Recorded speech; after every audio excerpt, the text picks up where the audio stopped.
আসসালামু আলাইকুম, সবাইকে শুভেচ্ছা জানাচ্ছি। মাসুম মাহবুব দেখছেন ওপেন দ্য ইউটিউব চ্যানেল এবং মাসুম মাহবুব ফেসবুক পেজ।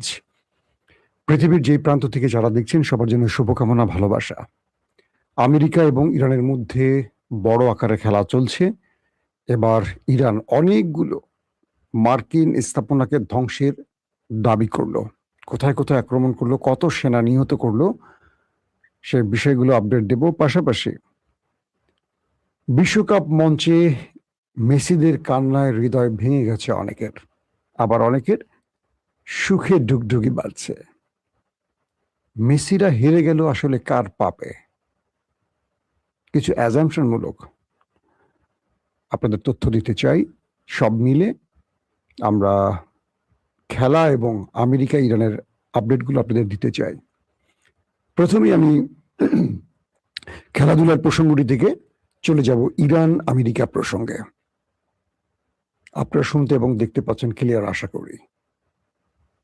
প্রিয় দর্শক, কালকে বাংলাদেশ সময় রাত 1টায় যারা খেলা দেখছিলেন, ইরান বনাম আমেরিকা নাকি ইসরায়েল বনাম ফিলিস্তিন, কোনটা দেখছিলেন আপনারা? হ্যাঁ, বলা যায় যে আমেরিকা বনাম ইরান বা ইরান ইসরায়েল বনাম ফিলিস্তিন অনেকটা ম্যাচ আমাদের বাংলাদেশের জন্য এরকম হয়ে গেছে। কারণ আমরা একটু আবেগী জাতি, তো আমাদের কাছে আবেগটা প্রাধান্য পায়, এজন্য আমাদের বিবেক কাজ করে না, আবেগ কাজ করে। তবে কিছু বিষয় আমার ভালো লেগেছে। এক, এই বিজয়টি পাওয়ার কথা ছিল আর্জেন্টিনার, কিন্তু স্পেন পেয়েছে এবং 120 মিনিটের খেলায় পুরো আধিপত্য ছিল স্পেনের হাতে। আমার কাছে মনে হচ্ছিল স্পেন বনাম ব্রাজিল খেলছে, এটা আর্জেন্টিনা না। আর্জেন্টিনার জীবনে যতগুলো ম্যাচ দেখেছি এরকম একপেশে ম্যাচ দেখি নাই। আর্জেন্টিনা তো বলই খুঁজে পাচ্ছিল না। আর্জেন্টিনার খেলোয়াড়রা মেসিকে একটা বল তুলে দেওয়ার শক্তি পর্যন্ত নেই। তারা একটা বলকে 2-3 জন প্লেয়ারের মধ্যে পাস দিয়ে আর আটকে রাখতে পারছিল না, অটোমেটিক চলে যাচ্ছিল, ভুল পাসে চলে যাচ্ছিল, আর্জেন্টিনার পা থেকে বল কেড়ে নিচ্ছিল, অনেক রকম প্রবলেম। পুরো পৃথিবী দেখছে এই খেলাটা, এটা নিয়ে কোনো বক্তব্য দেওয়ার কিছু নাই। কিন্তু আসলে আর্জেন্টিনা হেরেছে কার পাপে, কার ভুলে, এটা বিশ্লেষণ আসতে পারে। দুই দলের মেবি 22 আর 19 ছিল ফাউলের সংখ্যা। আর্জেন্টিনার ফাউল ধরা হয়েছে 22, আর কি বলে স্পেনের ফাউল ধরা হয়েছে মেবি 19। দুই একটা সংখ্যা এদিক ওদিক হতে পারে, কিন্তু আর্জেন্টিনা পেয়েছে 6টা হলুদ কার্ড, স্পেন একটিও পায়নি। ইভেন আর্জেন্টিনার কোচকেও হলুদ কার্ড দেওয়া হয়েছে। আমার জীবনে আমি যতগুলো খেলা দেখেছি, আর্জেন্টিনার সাথে ফিফা বিমাতা সুলভ আচরণ বরাবরই করেছে এবং এই মাঠ থেকে ম্যারাডোনাকে কাঁদতে কাঁদতে নামতে হয়েছে। এবং এই মাঠে আর্জেন্টিনাকে লাল কার্ড আজকে প্রথম না, ফাইনালে এর আগেও যখন জার্মানির সাথে খেলছে, আর্জেন্টিনা জিতে যাচ্ছে, তখন তার প্লেয়ারদেরকে একের পর এক হলুদ কার্ড দেয়া, লাল কার্ড দিয়ে মাঠ থেকে বের করে দেয়া। আবার আর্জেন্টিনার নিয়মিত 4-5 জন একদম প্রথম একাদশের প্লেয়ারকে নামতে দেয়নি মাঠে। এই ফিফা এরকম বহুত ইতিহাস আছে। সে ব্ল্যাটার বা 70 দশকে যেই ফিফা প্রেসিডেন্ট ছিলেন, যার কারণে ম্যারাডোনা বলতো শয়তানের ভাই ফিফাকে। অনেক চড়াই উতরে মেসি 2022-এ এসে সেই শিরোপা খরা গোছায়। কিন্তু এবার দেখবেন আমাদের দেশের অশিক্ষিত, একটু যারা গান্ডু বা মূর্খ, যারা খেলা কম বোঝে বা বিশ্বকাপে আসলে একটা পক্ষ নিয়ে হাউকাউ করে, তাদের দল থাকুক আর না থাকুক বিতর্ক ছড়াবে। সেই দলটার নাম আমি মুখে আনতে চাই না, আপনারা বুঝে গেছেন। বিশ্বকাপে তাদের দল 16 থেকে আউট হয়ে গেছে, কিন্তু তারা আউট হয় না, তারা মাঠে ছিল, ফেসবুকে ছিল, তারা প্রতিদিনই কোনো না কোনো পক্ষ নিয়েছে অপর পক্ষকে হারাবার জন্য, এবং সেই পক্ষগুলো হেরে গেছে। তাদের বিতর্কগুলো দেখছেন, ফিফা দল মেসি, কমিটির দল মেসি। কালকে ভালো করে খেয়াল করেন তো, কতগুলো হলুদ কার্ড আর্জেন্টিনাকে দেওয়া হয়েছে। মেসিকে বারবার ট্যাকল করে ফেলে দেওয়ার পর মেসি আবেদন করলেও দেয়নি। ফার্নান্দেস একটি ফাউলের আবেদন করলে তাকে হলুদ কার্ড দেওয়া হয়। পরবর্তী তাকে দুইটা প্লেয়ার যখন বল নিতে এসে মুখোমুখি অ্যাটাকে পড়ে, একদম বারবার স্লো মোশনে দেখবেন, দুজন প্লেয়ার খুব গতিতে এসে মুখোমুখি অ্যাটাকে পড়ে, ফার্নান্দেসকে দেয়া হলো হলুদ কার্ড এবং লাল কার্ড হয়ে আর্জেন্টিনা হয়ে গেল দুর্বল, মিডফিল্ডার মানে মাঝমাঠ উইক হয়ে গেল আর্জেন্টিনার। এগুলো নিয়ে অনেক বিতর্ক হবে, এগুলো নিয়ে কথা বলবো না, কিন্তু স্পেন অসাধারণ খেলছে। যদি কালকে কোনো কারণে এই ম্যাচটি আর্জেন্টিনা জিতে যেত, আমি বলতাম যে এটা ফুটবলের সৌন্দর্য কমে গেছে, কারণ ফুটবল ভালো খেলোয়াড়দের বিজয় দেখতে চায়। তাই স্পেন কালকে তার যে জয়টা পেয়েছে নিজের যোগ্যতায় পেয়েছে, এটা কারোর দান না। কিন্তু ফিফা বা পেছনে বসে থাকা অদৃশ্য শক্তিগুলো কখনো যে আর্জেন্টিনার পক্ষে না, এটা বাংলাদেশের গর্ধবরা বোঝে না। তারা বিতর্কে জেতার জন্য অনেক কথা বলে, তাদের নিজেদের দলের খবর নাই, অনেক আগে হেরে বিদায় নিয়ে গেছে, এটা নিয়ে কোনো কথা নাই। তারা আরেকটাকে বিতর্ক করার প্রতিযোগিতায় নেমে থাকে। এটা অনেকটা আওয়ামী লীগের চরিত্র। আমি অনেকে চিনি তাদের ব্যক্তিগতভাবে, তাদের কথা হলো যে আমরা হেরে গেছি, কেন আর্জেন্টিনা থাকবে, আর্জেন্টিনা হেরে যাক। এটা হিংসুক জাতিদের কথা আর না বলি। আমি এদের কমেন্টের উত্তর কখনো দেয়া প্রয়োজন মনে করি না। থার্ড ক্লাস রুচির লোকগুলো এই টাইপেরই হয়।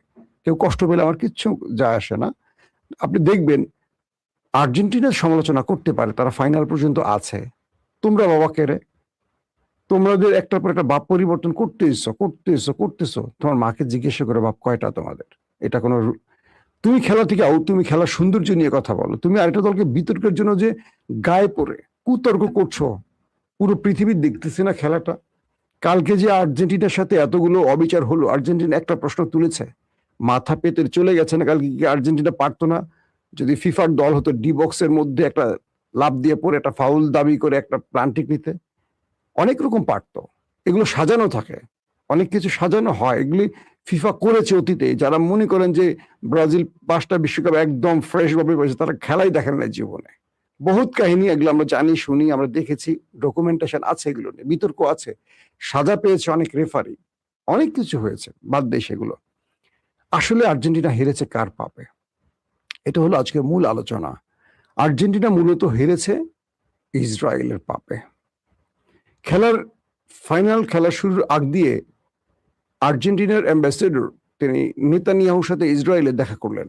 মানে আর্জেন্টিনার যে অ্যাম্বাসেডর, রাষ্ট্রদূত, তিনি তো ইসরায়েলে ছিলেন, তিনি একটা বল নিয়ে তার সাথে দেখা করতে গেলেন এবং তিনি আর্জেন্টিনাকে সমর্থন দিলেন। আমি তখন আমার বাচ্চাকে বলছিলাম, আজকে এই ফাইনাল আর্জেন্টিনা জিতবে না, কারণ লাখো মানুষের রক্তের দাগ যার হাতে লেগে আছে, সে যদি আর্জেন্টিনা সাপোর্ট করতে পারে, এই বিজয় আর্জেন্টিনার ঘরে আসবে না। আপনারা জানেন যে ফিলিস্তিন বা গাজার যুবকরা আর্জেন্টিনাকে সমর্থন করে, কিন্তু কালকে দুটো ভাগ হয়ে গেছে গাজার যুবকরা।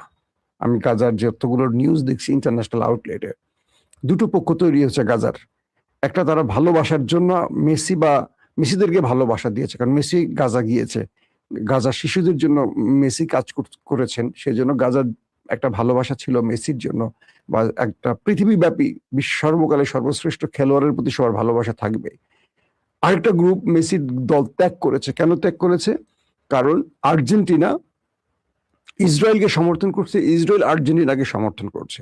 কিন্তু স্পেন প্রকাশ্যে ফিলিস্তিনের পক্ষে দাঁড়িয়েছে এবং ইরানে হামলার বিপক্ষে দাঁড়িয়েছে, আমেরিকাকে বেজ ব্যবহার করতে দেয়নি, যে জন্য একটা বিশাল মুসলিম জনগোষ্ঠী স্পেনের পক্ষে চলে গেছে। ইভেন কালকে আমি নিজেও দ্বন্দ্বে ছিলাম, আমি একজন ডায়ার্ডেড ফ্যান আর্জেন্টিনার। আমি আসলে কালকে যখন খেলা দেখছিলাম, আমি যে কোন পক্ষে আমি বুঝতেছিলাম না। আমার কেন জানি মনে হচ্ছে যে এই কাপটা স্পেনের হাতেই উঠুক। আমি বারবার বলি আমি কিন্তু আর্জেন্টিনার ফ্যান, সবসময় ছোটবেলা থেকে আর্জেন্টিনা, আমার ফুল ফ্যামিলি। তো আমার এক ভাই শুধু ব্রাজিল করে, কারণ আমি আর্জেন্টিনা করি বলে তাকে ব্রাজিল করতে হয়। মানে সে, আমি যদি ডানে যাই সে বামে যাবে, এটা তার সারা জীবন। সে কিন্তু খেলা দেখে না, কখনো খেলা বোঝেই না, ব্রাজিলের একটা প্লেয়ারের নাম বলতে পারবে না, কিন্তু সে ব্রাজিল করে। তাকে দেখলে সোশ্যাল মিডিয়া লিখবে, সে অন্যটা দেখে দেখে লিখবে, কারণ সে খেলা দেখে না, জীবনে মাঠেই নামে নাই। আমি ছোটবেলাতে খেলাধুলা করছি, পুরস্কার পাইতাম, মোটামুটি খেলাধুলা আমি একটু চঞ্চল টচল ছিলাম। তো আমার ভাইকে জিজ্ঞেস করলাম, তুই ব্রাজিল করস কেন? তুই আর্জেন্টিনা করস? তো পৃথিবীতে এরকম বহু বিরল প্রাণী আছে তারা আর্জেন্টিনা ব্রাজিল করে। তো যখনই নেতানিয়াহু আর্জেন্টিনাকে সাপোর্ট দিয়েছে, তখনই আমি মনে করছি যে বহু মানুষের চোখের পানি এবার আর্জেন্টিনার জন্য পড়বে, কারণ পাপে পাইছে, এই পাপে পুড়ে যাবে আর্জেন্টিনা, পুড়ে গেছে। নাম্বার ওয়ান, স্পেনে যখন খেলা হচ্ছে, স্পেন যখন জিতে, আমরা দেখলাম যে ইয়ামাল, সে কিন্তু ফিলিস্তিনের পতাকা তার শরীরে বহন করেছিল কোন একটি ম্যাচে, আপনারা দেখেছেন। প্রকাশ্যে সে তার সমর্থন ফিলিস্তিনের জন্য, স্পেনের যেই সবচেয়ে এখন তুখুর খেলোয়াড় ইয়ামাল, তার অবস্থান ছিল স্পেনে, ফিলিস্তিনের পক্ষে।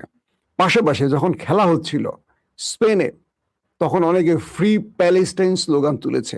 আমি আমার অনেক বন্ধুরা আমার সাথে শেয়ার করছে এই খবরগুলো। স্পেনের জনগণ ফ্রি প্যালেস্টাইন স্লোগান তুলেছে। তো যখন পৃথিবীর অধিকাংশ মুসলিম দেশগুলোর সাপোর্ট চলে গেছে অটোমেটিক স্পেনের দিকে, আর্জেন্টিনা তার সাপোর্ট হারিয়েছে, বাংলাদেশে যারা আর্জেন্টিনার সমর্থক তারাও দোদুল্যমান হয়ে গেছে তারা কোন পক্ষকে সমর্থন করবে। একদিকে ফিলিস্তিনের রক্ত, আরেকদিকে তার ভালোবাসা, কিশোর বয়সের বা প্রথম ভালোবাসা, কোনটা ত্যাগ করবেন। আসলে আমরা দ্বিধাদ্বন্দ্বে ছিলাম, যে জন্য এই বিশ্বকাপের ফাইনালটা আমি খুব বেশি উপভোগ করতে পারিনি। দুটোকে আমার ভাই মনে হচ্ছিল, যদিও আমার ভাই না, মনে হচ্ছিল যে এটা আমার ভাই, এটা আমার ভাই, মানে এটা উদাহরণের জন্য বলছি। কিন্তু স্পেন জিতার কারণে আমার মনটা ভালো লাগছে একটা কারণেই, অ্যাটলিস্ট স্পেন জানুক যে তারা ফিলিস্তিনের পক্ষে দাঁড়ানোয় পুরো পৃথিবীর মুসলমানরা তাদের পক্ষে দাঁড়িয়েছে, এই মেসেজটা যাক। এবং এই মেসেজটা আর্জেন্টিনার মেসিদের কানেও পৌঁছাক যে তোমার প্রেসিডেন্ট, তোমাদের কোনো দোষ নাই, কারণ মেসিরা কখনো ফিলিস্তিনের বাইরে গিয়ে ইসরায়েলের পক্ষে না। যে যেটাই প্রচার করুক, আমি একজন সাংবাদিক হিসেবে দায়িত্ব নিয়ে বলছি, আপনারা যেটা জানেন তার চেয়ে আমি কমটা জানি না, কারণ আমি গণমাধ্যমে কাজ করি, সারাদিন সংবাদ নিয়ে আমার কাজ, কোনটা ফেক কোনটা আসল ক্রস চেক করা বা ফ্যাক্ট চেক করা, এগুলি আমাদের কাজ। আপনারা হয়তো কোনো একটা টিভিতে দেখতেছেন, কোনো একটা পত্রিকায় পড়তেছেন, নিজের নিউজ করতেছেন না, তো পড়তেছেন, ভুলটাও পড়তেছেন, সঠিকটাও পড়তেছেন, ফেসবুকে পোস্ট পাচ্ছেন, রংটাও পাচ্ছেন, ভুলটাও পাচ্ছেন, কিন্তু আমরা জানি কোনটা রাইট কোনটা রং, কারণ এগুলো নিয়ে আমাদের কাজ। মেসিরা কোনোদিন ইসরায়েলের পক্ষে না, কিন্তু মেসিদের প্রেসিডেন্ট ইসরায়েলের দালাল। ওই দালালটার জন্য এই পরাজয়, এবং ইসরায়েলের সমর্থনটা ওদের পাপ। এখন কেন বলেন মাসুম ভাই, আপনি এটা কেমনে বলেন? আমি অদৃশ্যকে বিশ্বাস করি, আল্লাহকে বিশ্বাস করি, আমি কিয়ামতকে বিশ্বাস করি। আমি একটা জিনিস বিশ্বাস করি যে আল্লাহ কি করবেন আমি জানি না, আল্লাহ কোন ভাবে কি শাস্তি দিবেন তা জানি না, কিন্তু ফিলিস্তিনের এত মানুষের কান্না এবং ফিলিস্তিনের এতগুলো মানুষের দোয়া স্পেনের জন্য, আল্লাহকে সেই দোয়ার হাতটা কবুল করবেন না। এখন বলবেন খেলা কি জায়েজ, আমি সেই বিতর্কেও যাব না। কখনো কখনো অনেক নাজায়েজও জায়েজ হতে পারে, জায়েজ নাজায়েজ আমার আল্লাহর কাছে, আমি সেদিকে আর যাচ্ছি না।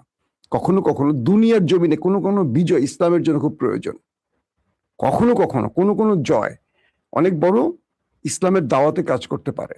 সো আমি বিশ্বাস করি এই খেলায় পরাজয়টি হয়েছে আর্জেন্টিনার দুটো কারণে। এক, তাদের দেশের প্রেসিডেন্ট ইসরায়েলকে সমর্থন দিয়েছে। দুই, ইসরায়েল নেতানিয়াহু আর্জেন্টিনাকে সমর্থন দিয়েছে। একটা পাপ তাদেরকে শেষ করে দিয়েছে। তাই বিশ্বকাপ মঞ্চে আমরা আর্জেন্টিনাকে খেলতে দেখি নাই। আল্লাহ অদৃশ্যভাবে, আমার ধারণা থেকে বলছে, আল্লাহ অদৃশ্যভাবে তাদেরকে কি বলবো রোবট বানিয়ে দিয়েছে। তাদের মধ্যে খেলার কোনো শক্তি ছিল না, স্পেনের পাশে দাঁড়াতেই পারে নাই। কোনোদিন যারা আর্জেন্টিনা খেলা দেখেন, শুধু নিন্দুক সমালোচকরা বলেন আর্জেন্টিনা কি এত বাজে খেলে। কালকে দেখছেন আর্জেন্টিনাকে খেলতে মাঠে, এটা আর্জেন্টিনা, যে আর্জেন্টিনা হেরে গেল ম্যাচ তার দখলে রাখে। অতীতে এই মেসির হাত ধরে আরো 3 থেকে 4টা শিরোপার কাছাকাছি গিয়ে হেরে আসা, তো ফাইনালে উঠছে এই মেসির হাত ধরে 3বার বা 4বার। একবার জয় করছে, একবার জার্মানের সাথে হারছে, একবার স্পেনের সাথে হারলো।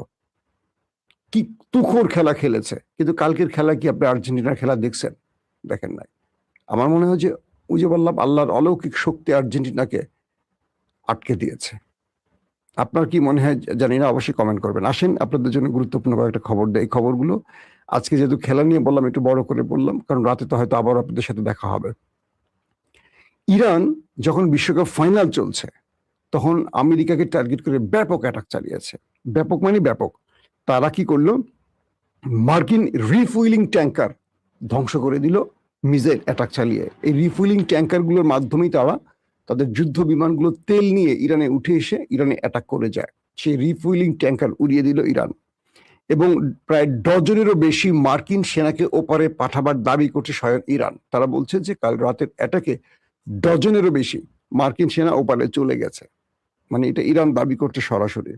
বলা হচ্ছে C-17 ট্রান্সপোর্ট এয়ারক্রাফট যে আছে, এরকম বেশ কয়েকটাকে ধ্বংস করেছে ইরান। তারপরে তারা দাবি করছে যে তাদের 20টি হ্যাঙ্গার, যে বিমান রাখার যে হ্যাঙ্গার, এই হ্যাঙ্গার ধ্বংস করেছে ইরান মিসাইল এবং ড্রোন অ্যাটাক চালিয়ে। পাশাপাশি তারা বলছে মার্কিন শিপ তারা ধ্বংস করেছে ড্রোন অ্যাটাক চালিয়ে, এবং তারা বলছে যে MQ-9 রিপার যে ড্রোন, সবচেয়ে দামি ড্রোন মার্কিন যুক্তরাষ্ট্রের, সেই ড্রোনও তারা ধ্বংস করেছে। এবং এই সকল ধ্বংসের মাঝখান থেকেও, সকল বাধা সৃষ্টির পরও 6 বিলিয়ন মার্কিন ডলারের তেল ইরান বাজারে বিক্রি করেছে, যেটা আমেরিকা শত বাধা দিয়েও ইরানকে আটকে রাখতে পারে নাই। তার মানে হলো যে কালকের যে যুদ্ধ ফাইনাল ম্যাচ চলছিল, সেই ফাইনাল ম্যাচে ইরানও তার নেপথ্যে আমেরিকার বিরুদ্ধে ফাইনাল ম্যাচ খেলছে। অন্যদিকে মার্কিন আগ্রাসনের বিরুদ্ধে আইআরজিসির হুঁশিয়ারি, তারা বলছে যে তারা কঠিন জবাব দিচ্ছে ইরানকে। আর অন্যদিকে হামাসের নতুন নেতার নাম ঘোষণা করা হয়েছে। হামাস তার নতুন ইয়াহিয়া সিনওয়ারের পরিবর্তে কার নাম ঘোষণা করছে সেটা বলছি। হামাস ঘোষণা করেছে যে 2024 সালে গাজায় ইসরায়েলের হাতে নিহত ইয়াহিয়া সিনওয়ারের স্থলাভিষিক্ত হিসেবে খলিল আল হায়াকে তাদের রাজনৈতিক ব্যুরোর প্রধান হিসেবে নির্বাচন করা হয়েছে। এই বিষয়ে একদিন আমি আপনাদের ভিডিওতে বলেছি খলিল আল হায়াকে নিয়ে। হরমুজ প্রণালীতে একটি ক্ষেপণাস্ত্রের আঘাতে একটি জাহাজে আগুন লেগে যায়। নাবিকরা জাহাজটি ত্যাগ করতে বাধ্য হয়। পরে একটি টাগবোটের সাহায্যে তাদের উদ্ধার করা হয়। উত্তর পশ্চিম ইরানের তাবরিজ শহরে মার্কিন সেনাবাহিনীর হামলায় একজন নিহত, বেশ কয়েকজন আহত হয়েছে। সেনকমের তথ্য মতে উত্তর ইরাকে ভূপাতিত একটি ইরানি ড্রোন থেকে অবিস্ফোরিত যুদ্ধাস্ত্রের নিয়ন্ত্রণে বিস্ফোরণের সময় একজন মার্কিন সেনা নিহত হয়েছে। গুড, ভালো খবর পাওয়া গেছে। মার্কিন